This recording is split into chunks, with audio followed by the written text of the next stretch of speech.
Nearly 60% of Japanese companies operating in Vietnam say they plan to expand their business, the highest rate in ASEAN and the second consecutive year Vietnam has topped the region, according to Japan External Trade Organization or JETRO. This is evidence that Vietnam is gradually moving from a low-cost manufacturing base to a promising consumer market, especially for Japan. At Toshiba Asia Industrial Products, robots that spray paint and inspect defects are no longer a novelty. Here, traditional manufacturing expertise is closely integrated with new technologies to monitor production lines in real time, helping reduce defect rates and optimize supply chains.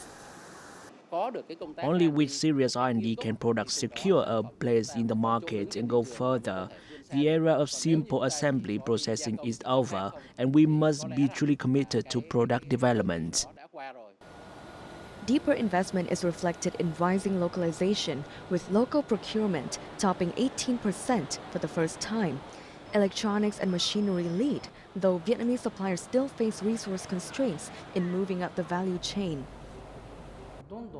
Producing components requires highly precise machinery, which is often very costly. If the banks can support access to financing for infrastructure and factory investment, Vietnamese suppliers will have greater opportunities to grow. Survey results highlight Vietnam's key investment advantages. Top of the list are growth potential and market size, followed by relatively competitive labor cost and political stability.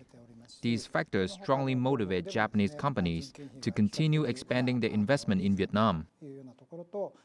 The proportion of Japanese firms operating profitably in Vietnam has reached 67.5%, the highest level in 16 years. This is seen as a crucial foundation for sustained and deeper Japanese investment in the country.